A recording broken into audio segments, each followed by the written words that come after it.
Oi, galera! Sou Ricardo, tenho 17 anos.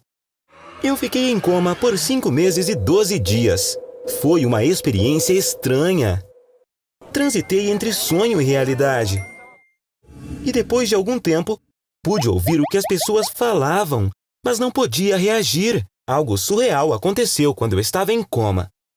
Deixa eu começar pelo início. Em grego antigo, a palavra coma significa sono profundo, mas o que os pacientes experimentam é bem diferente de sono. O corpo desliga a consciência para se curar, minimizando a atividade cerebral. É como apertar reiniciar em um computador. Você é alimentado por tubos. Alguns pacientes são conectados a uma máquina para respirar melhor. Essa máquina manda o oxigênio que seu corpo precisa para os pulmões. E, como eu entrei em coma, eu lembro de uma sensação de queda, depois o som de bater em algo antes de perder a consciência. Então, fui sugado por um redemoinho, girando enquanto caía. As vozes ficaram distantes. A pior parte, ficava mais escuro quanto mais o redemoinho me levava. De repente, parei de girar lentamente. Eu lembro de pensar, é assim que a morte é? Por fim, um silêncio total e escuridão absoluta. Sei que aquele foi o momento em que entrei em coma, que apesar de parecer longo, levou apenas 15 ou 20 segundos. Não me lembro de nada dos primeiros meses. Não sei como, mas um dia comecei a ouvir vozes. Eram abafadas no começo. Depois ficaram normais. Podia ouvir coisas acontecendo ao meu redor, mas logo percebi a triste verdade. Estava em coma mesmo, com parte do cérebro acordado. Tentei abrir os olhos, mas não consegui. Queria dizer, eu posso te ouvir, só que não conseguia mexer os lábios. Eu queria mover minhas mãos e me sentar, mas não conseguia mexer um músculo. Era como se uma força invisível estivesse me segurando. Um dia, algumas pessoas entraram no meu quarto. Eu sabia pela maneira como falavam que eram médicos. Eles conversavam sobre 2 pacientes. Um era eu, o que significava ter outro paciente na sala. Eles compararam nossas condições e falaram abertamente porque nós 2 estávamos em coma. Pareciam não achar que eu sairia do meu coma. Não havia esperança. Era o fim da estrada para mim. Eles disseram que o outro paciente se recuperaria logo. Até decidiram qual paciente ficaria com a minha cama depois que eu morresse. Queria dizer que eu ouvia que eles estavam errados sobre mim, mas era impossível. Minha mãe e minha namorada Patrícia me disseram o que me deixou em coma. Mamãe me visitava todos os dias. Chorava enquanto cuidava de mim. Ela trocava minha roupa, me lavava com um pano e aplicava loção nas minhas feridas. Ninguém no mundo inteiro te ama como sua mãe, pode ter certeza.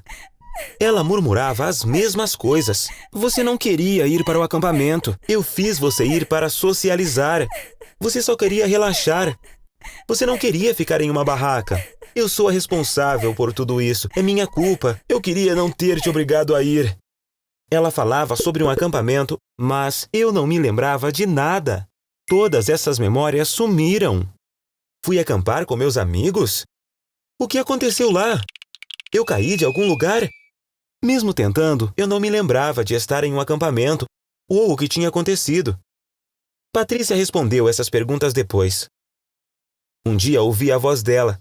Ela estava do meu lado, acariciando minha cabeça. Por favor, me perdoe. Fiquei longe porque sua mãe está brava comigo. Eu estava com muito medo, ela disse. Ela falava como se soubesse que eu a ouvia, confessando seus pecados. Eu não consegui me lembrar, mas agora sabia o que havia acontecido. Fomos acampar com a escola. Patrícia me mostrava uma foto quando chegou uma mensagem. A mensagem dizia, vou poder te ver hoje à noite? Peguei o telefone e vi que a mensagem era de um cara chamado Carlos. Ele também estava no acampamento. Eu podia ter conversado com Patrícia. Irado, encontrei o garoto e parti para cima dele. Começamos a brigar. Quando Carlos me empurrou, caí e bati minha cabeça em uma pedra. Foi quando perdi a consciência. Patrícia sabia que era culpa dela, mas estava aqui, sem nenhuma vergonha. Se eu pudesse abrir os olhos e me sentar, Eu cuspiria no rosto surpreso dela. Eu diria: saia daqui, deu fora e nunca mais volte. Era impossível, mas eu sabia que quando eu saísse do coma, era isso que eu faria. No começo, eu gostei muito de ouvir o que estava acontecendo ao meu redor. Pelo menos eu me sentia vivo. Mas depois de alguns meses, fiquei incomodado porque eu não tinha nenhuma melhora. Os médicos vinham me visitar cada vez menos. Talvez eles não estavam felizes por terem errado. Eu não estava morto, e o outro paciente ainda estava em coma. Um dia, enquanto eu estava entediado, ouvi uma conversa estranha. Eu nunca ouvi ninguém visitar o outro paciente. Mas agora tinha um homem e uma mulher do outro lado. O homem disse: vou levar o dinheiro de volta para sua casa amanhã. Eu pensei que conseguiria, mas não posso. Você deveria desistir também. A mulher estava brava, falando com os dentes cerrados. Nicholas, você me prometeu. Eu vendi tudo para te dar esse dinheiro. Se você não vai fazer isso, então me mostre como. Eu vou fazer o que precisa ser feito. Ele merece morrer. Eu não podia acreditar no que estava ouvindo. Eu estava sonhando? Ela estava realmente falando sobre matar alguém em coma? O tal Nicholas cedeu à insistência dela depois de um tempo. Em voz baixa, ele disse: este botão controla o oxigênio. Você pode diminuir, girando ele para a esquerda. Está vendo aquele pequeno dispositivo no dedo do seu marido? Ele mede a frequência cardíaca e os níveis de oxigênio no sangue. Se a frequência cardíaca diminuir e os níveis de oxigênio caírem, o alarme disparará. Diminua o volume do alarme antes de diminuir os níveis de oxigênio. Ninguém vai verificar. Mesmo se verificarem, vão achar que uma enfermeira cometeu um erro. Eu estava ouvindo aquilo espantado. Esse Nicholas era médico? Ele falava do paciente como seu marido. Essa mulher era a esposa do paciente, então? Por que ela queria matar o marido? E o mais importante, ela realmente faria isso? Minha vida ficou emocionante. Eu os ouvia ansiosamente. Durante esse tempo, minha consciência estava indo e vindo. Às vezes eu passava dias sem ouvir nada. Era como entrar e sair de um sono profundo. Talvez eu estivesse no fim da estrada, como os médicos achavam. Eu estava assustado, mas não podia fazer nada. Então eu caí no redemoinho mais uma vez. Os sons ficaram abafados novamente. Girei infinitamente no redemoinho e perdi completamente a consciência. Me lembro do momento em que acordei. Meus olhos se abriram. Como não via a luz há meses, fechei os olhos imediatamente. Ouvi minha mãe gritar de alegria. Ela viu meus olhos se abrirem. Ela fechou as cortinas, abri os meus olhos de novo e sorri para ela. Ela disse: bem-vindo, querido, e chorou. A sala se encheu de médicos em 10 minutos. Eu não tinha certeza se conseguia falar ainda. Eu senti que minha voz não sairia. Apenas continuei sorrindo. Alguns dias depois, lembrei de um sonho do meu coma. Essa experiência foi estranha. No sonho, a esposa de outro paciente queria matá-lo. Um médico chamado Nicholas estava ajudando ela. Ao lado havia um paciente um pouco mais velho que eu, que não tinha idade para ter uma esposa. Agora eu já estava falando confortavelmente. Contei o sonho para minha mãe, rindo. Ela congelou quando eu parei de falar. O homem na cama ao lado havia morrido há um mês. O novo paciente chegou há 1 ou 2 semanas. A esposa do paciente falecido o visitava às vezes. Ela sentava e o encarava silenciosamente. E o Nicholas? Minha mãe disse que nenhum médico se chamava Nicholas. Mas havia um cuidador com esse nome. Minha mãe não conseguiu se conter e contou à diretoria do hospital sobre isso. Isso não era bom para o hospital, é claro. Eles disseram que iriam investigar, mas não fizeram nada. Eles nem sequer vieram falar comigo. Mas minha mãe não desistiu.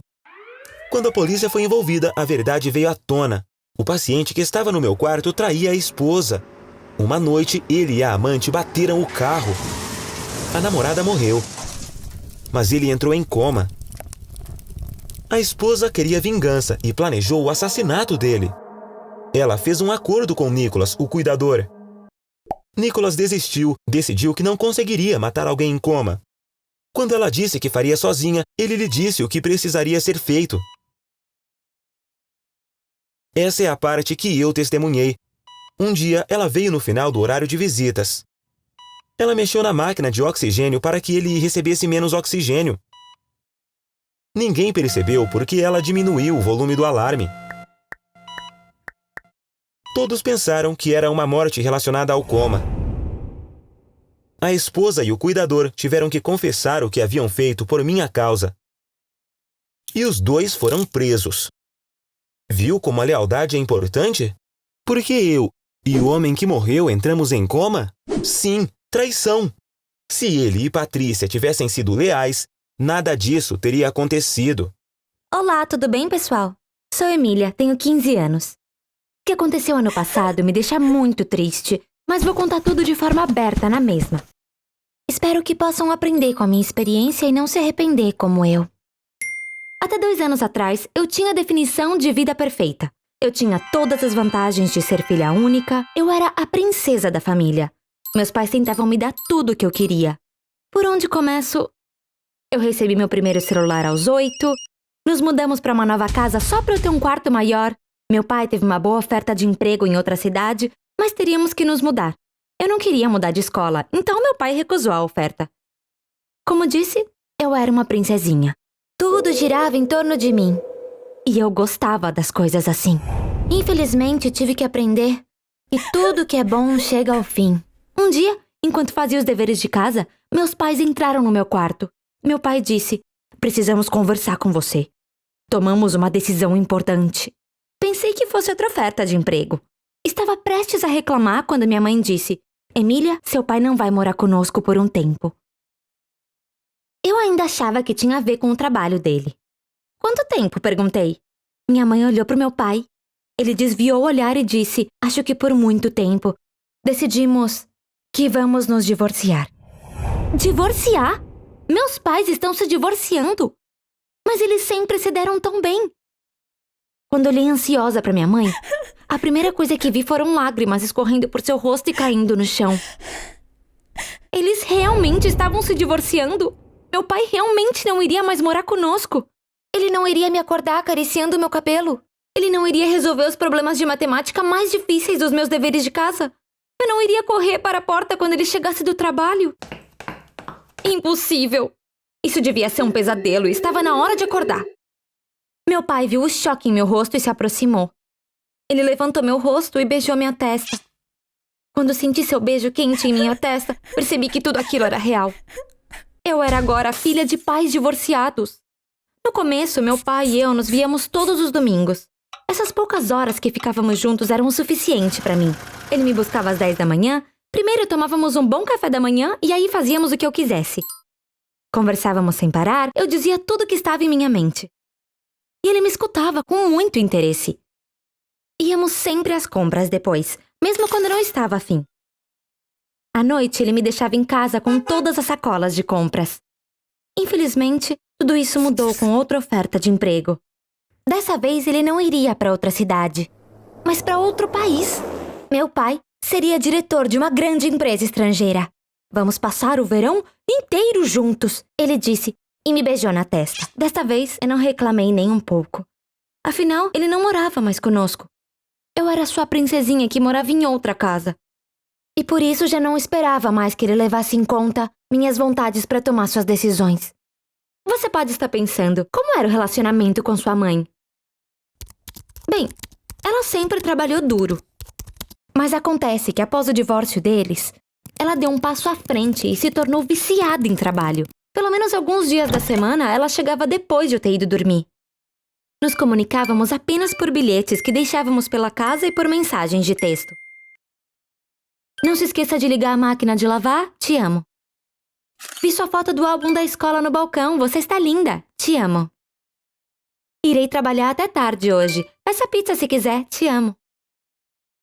Vários bilhetes e mensagens como estes. Ela estava trabalhando muito e eu sabia que era a forma dela lidar com a dor do divórcio.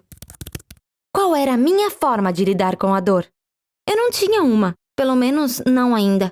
Infelizmente, quando encontrei uma forma de lidar com a dor, minha vida virou de cabeça para baixo. No início, tudo parecia normal. A minha rotina diária não havia mudado. Eu sempre fui uma boa aluna, eu ainda acordava para ir à escola e me concentrava nas aulas durante o dia. Nos intervalos, eu me divertia com a minha melhor amiga, Carla. Achava que minha vida estava de volta ao normal, mas estava errada. Eu agora estava gastando muito tempo em algo sem nem mesmo perceber. Como todos da minha escola, eu usava as redes sociais, mas raramente compartilhava algo. Eu entrava no Instagram pelo menos uma vez ao dia e não passava disso. O TikTok nem fazia parte da minha vida, mas de alguma forma comecei a usar o Instagram com muita mais frequência. Eu olhava toda hora o que as pessoas estavam postando e quais fotos recebiam mais curtidas. Depois, comecei a postar pelo menos 4, 5 vezes por dia. À noite, pensava no que poderia postar no dia seguinte, fazia anotações e às vezes até me preparava. Por exemplo, convenci a Carla a procurar um grafite legal pela cidade depois da escola para eu posar para uma foto. Ou visitava lojas vintage que encontrava online. Eu colocava dezenas de roupas e tirava selfies com elas. E é claro, postava tudo isso no Instagram mais tarde. Isso pode até não soar estranho para você, porque há muitas pessoas em busca de popularidade nas redes sociais. Mas a questão era que eu estava muito preocupada com as minhas curtidas. Não é exagero quando digo muito, eu realmente ficava muito aflita com isso. Digamos que eu postei uma foto ou vídeo que eu gostei. Se tivessem apenas 5 curtidas, eu não dormia à noite. Passava a noite em claro com todos os tipos de pensamentos na cabeça. Eu achava que tudo aquilo era muito injusto. Me dedico tanto a esses idiotas. Nem me dão uma curtida, eu dizia pra mim mesma. Eu pensava, eles não me curtiram porque estão com ciúmes. Eu até mesmo olhava minha lista de seguidores e tentava adivinhar por que não me deram a curtida. Sim, eu estava completamente obcecada pelo Instagram, mas tudo parecia normal até então. Quem me dera se fosse só isso. Certo dia, Carla olhou atentamente para o meu rosto. Ela disse, Emília, suas sobrancelhas estão afinando. Percebi isso outro dia, mas não disse nada para não aborrecê-la. Por que estão caindo? Será que você deveria ir ao médico? Eu ia dizer, não, isso é porque eu arranco minhas sobrancelhas. Mas comecei a chorar. Carla ficou chocada. Se eu soubesse que você ficaria tão chateada, não teria dito nada. Não é nada demais, disse ela. Foi quando abaixei a cabeça e separei os cabelos para mostrar para ela um grande ponto careca. Uou! Emília, isso não é normal. Ligue para sua mãe agora. E peça para marcar uma consulta com um médico. Onde está seu celular? Tentei dizer algo, mas não consegui porque estava chorando. Ela me levou ao banheiro e lavou meu rosto. Eu me acalmei um pouco. Eu disse, Carla, meu cabelo e minhas sobrancelhas não estão caindo. Eu arranco. Ela gritou, o quê? Você está maluca? Você está me dizendo que está arrancando seu cabelo? É um pouco difícil de acreditar, mas era exatamente isso. Carla insistiu tanto que liguei para minha mãe. Quando ela atendeu, eu comecei a chorar. É claro que ela ficou assustada e veio me buscar imediatamente. Pela primeira vez em muito tempo, conversamos por horas e choramos juntas. No meio da noite, saímos com os olhos inchados para comer alguma coisa. Eu senti como se um peso tivesse sido tirado dos meus ombros. Não sei se eu precisava conversar com a minha mãe, ou apenas compartilhar isso com alguém, ou se eu precisava chorar mesmo. Mas eu me sentia muito melhor. Pela primeira vez em meses, eu não me sentia nervosa. Na manhã seguinte, fomos a uma psiquiatra indicada por uma amiga da minha mãe. Eu conheci a doutora Marta Souza naquele dia. Comecei a ter sessões com ela toda sexta-feira depois da escola, às 16 horas. Meu distúrbio tem um nome em latim muito legal, e seu significado é mania de arrancar cabelos. A principal razão é o estresse. É mais comum entre garotas adolescentes. Você arranca o cabelo da cabeça e pelos do corpo, primeiro sem nem perceber, e depois não consegue parar. Eu arrancava meu cabelo e minhas sobrancelhas. Mas outros até arrancavam seus pelos das axilas. Felizmente, há tratamento. Admito que passei por um período muito difícil. Em um momento, tive que cortar meu cabelo bem curto e usar um chapéu muito apertado 24 horas por dia. Algumas pessoas precisam até mesmo usar protetores especiais nos dedos para não arrancar o cabelo. Felizmente, não precisei disso. A parte mais importante da minha terapia foram as sessões que tive com a minha psiquiatra. Foi desse jeito que tudo ficou claro para mim. Aqui está o que eu descobri sobre as causas da minha condição. Após o divórcio dos meus pais, deixei de ser tratada como uma princesa e caí em um vazio. Eu não admitia, mas queria ser o centro das atenções novamente. Esse desejo me levou a usar mais o Instagram. Cada curtida que recebia me fazia feliz, porque eu sentia que estava recebendo atenção como antes. Eu era uma princesa de novo. Quando acontecia o contrário e eu não recebia as curtidas, bem, você sabe, estresse, estresse, estresse. Tudo isso levava a um colapso mental e um distúrbio estranho que nunca tinha ouvido falar. Infelizmente, eu passei por tudo isso em apenas 1 ano. Não quero culpar meus pais, mas eu gostaria que eles tivessem me apoiado mais durante esse período. De certa forma, eles me deixaram de lado porque estavam lidando com o trauma do divórcio. É claro que eu os amo muito, mas isso não muda o fato de que eu estou um pouco magoada. Você acha que eu poderia ter sido mais forte? Sou eu ou os meus pais os mais responsáveis por tudo isso? Compartilhe sua opinião nos comentários. Oi, pessoal. Meu nome é Sarah. Eu sou sonâmbula. Se você não sabe muita coisa sobre sonambulismo, ficará sabendo depois de ouvir minha história. Qualquer pessoa no mundo pode ser sonâmbula, mas é mais comum entre crianças e adolescentes. Descobrimos meu sonambulismo quando tinha 8 anos. Em uma noite, entrei no quarto dos meus pais e acordei minha mãe sacudindo-a. Antes mesmo de ela entender o que estava acontecendo, eu dei um tapa nela com muita força. Saí do quarto antes que minha mãe pudesse se acalmar. Enquanto eu estava saindo, dizia algo como: "Me dê! É meu! É meu!" É claro que eles se levantaram na hora e me seguiram. Primeiro, procuraram no meu quarto. Quando notaram que eu não estava lá, foram me procurar pela casa. Mas não me encontraram, então ficaram preocupados.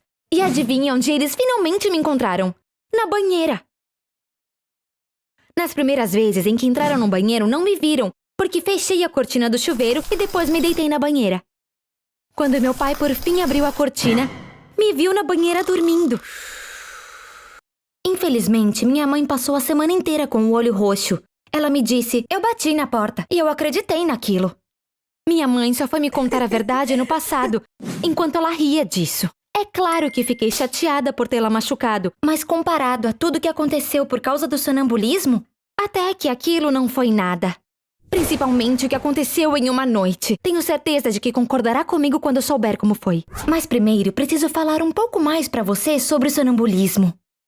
Sabe como os sonâmbulos andam nos filmes como zumbis com os braços levantados à frente? Não é assim. O sonambulismo acontece no momento mais profundo do sono, mas de alguma maneira o cérebro permite que a pessoa se mova. Os cientistas ainda não sabem como isso acontece. Há pessoas que comem enquanto estão sonâmbulas ou até dirigem seus carros por horas. Disseram-me que quando estou sonâmbula, meus olhos se parecem com os de uma boneca. Mesmo que eles estejam abertos, minha expressão é inexistente. Na escuridão, minha memória me ajuda a andar como se houvesse luz.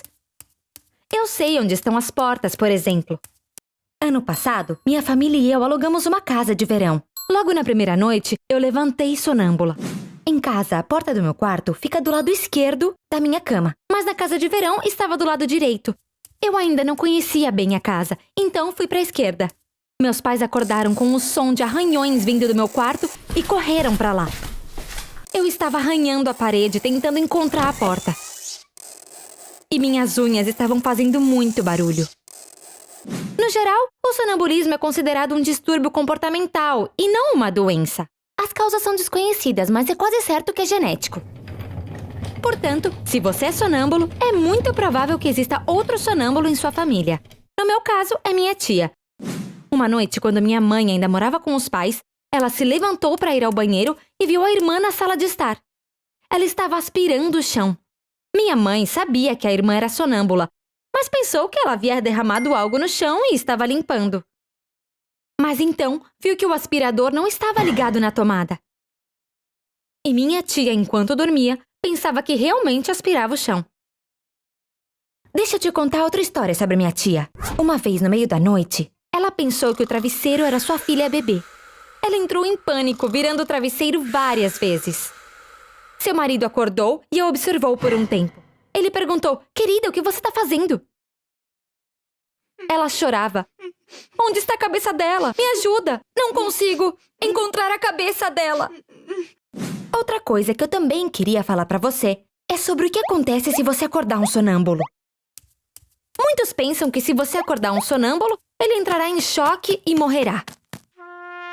Sim, as pessoas realmente acreditam nisso.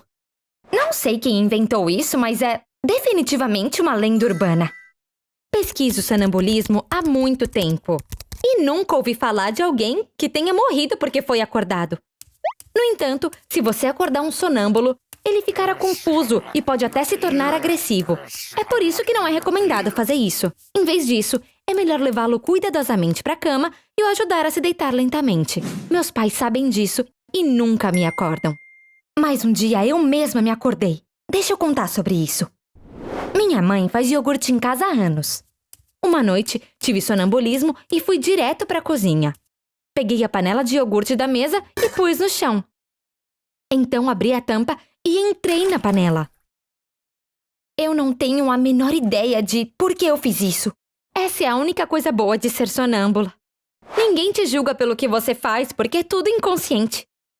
Naquela noite, depois de terminar o que estava fazendo com o iogurte, decidi voltar para a cama. Mas como meus pés estavam cobertos de iogurte, escorreguei e caí. E foi então que eu acordei. Quando abri os olhos, com dor, vi a panela com iogurte ao meu lado. Felizmente, não bati a cabeça. Meus pés estavam molhados e que havia iogurte até os tornozelos. Meu estado de choque durou 15, 20 segundos. Mas ainda estou viva e bem, como você já deve ter percebido. Embora tenha acordado com um grande choque. Acredito que agora você tem uma boa compreensão do sonambulismo. Finalmente posso contar a história mais perigosa, mais idiota e mais engraçada que me aconteceu por causa do sonambulismo. Antes, saiba que tudo que eu tenho no meu quarto agora são 2 camas. Uma pra mim e outra pra minha mãe. Sim, porque agora minha mãe dorme no meu quarto. Tivemos que tirar todo o resto. E colocamos uma trave especial na janela. E também trancamos a porta antes de dormir. E minha mãe fica com a chave. Por que meus pais tiveram que tomar medidas tão drásticas? Por que eles ficaram tão alarmados recentemente, mesmo que eu seja sonâmbula há tantos anos? Você entenderá quando eu contar sobre o que aconteceu 2 meses e meio atrás. Ah, esqueci de mencionar. Sonâmbulos não levantam todas as noites. Existem algumas descobertas sobre o que desencadeia o sonambulismo, mas isso varia de pessoa a pessoa. Para mim, a causa era geralmente o estresse. Sabe, por exemplo, se estivéssemos de mudança, se meus pais brigassem ou se eu tivesse uma prova no dia seguinte, eu com certeza levantaria sonâmbula.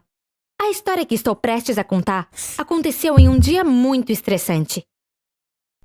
Meu pai foi demitido injustamente da empresa em que trabalhava há 13 anos. Pela primeira vez, eu o vi chorando. Ele não estava lidando bem com o que havia acontecido. Fiquei muito triste ao ver ele daquela maneira. Quando me deitei, não conseguia dormir. Chorei por horas antes de finalmente cair no sono. Quando acordei, estava em uma casa diferente, em uma cama com uma mulher de 80 anos paralisada. Não preciso dizer o quanto fiquei assustada. Quando abri os olhos, ela foi a primeira coisa que vi. Ela estava olhando para mim com seus olhos azuis bem abertos. Ela não reagiu porque não conseguia falar ou se mover, mas percebi que estava tão assustada quanto eu.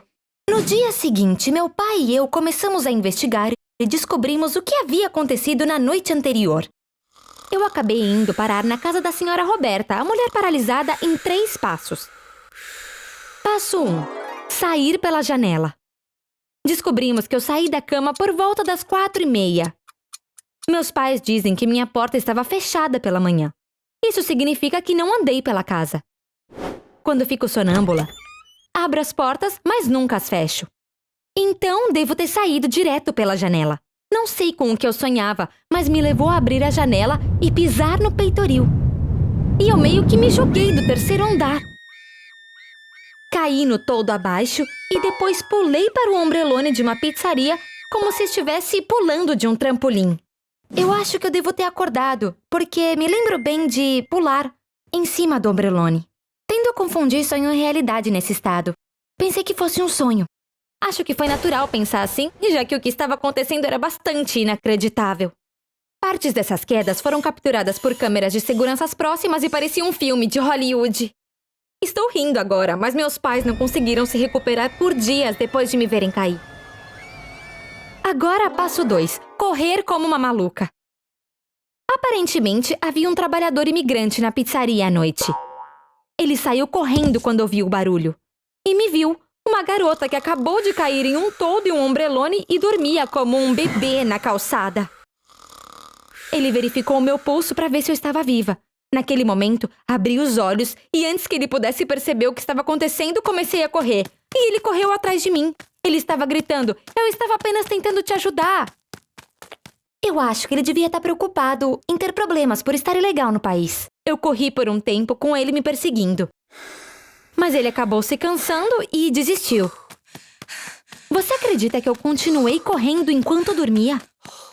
Bom, sabe, foi exatamente o que aconteceu. Finalmente, passo 3. Entrar no apartamento pela janela. Nessa parte não houve testemunhas. As pessoas que moram no apartamento em que entrei dizem que sua gata Bella sai à noite durante o verão, entrando e saindo pela mesma janela. A gata usa a janela da senhora Roberta, por isso sempre fica aberta, inclusive à noite. Mas naquela noite, não foi apenas a gata Bella quem a usou. Não sei como eu consegui, mas entrei pela janela e fui direto para a cama. A senhora Roberta acordou, mas não conseguiu fazer nada por causa da sua paralisia. Como você pode ver, há uma boa razão para minha mãe dormir no meu quarto e para as trancas da janela. Muito obrigada pela atenção. Se você quiser contar sua história, pode enviá-la por e-mail pra gente, pro endereço que a gente deixou na descrição aqui embaixo do vídeo. Tchau!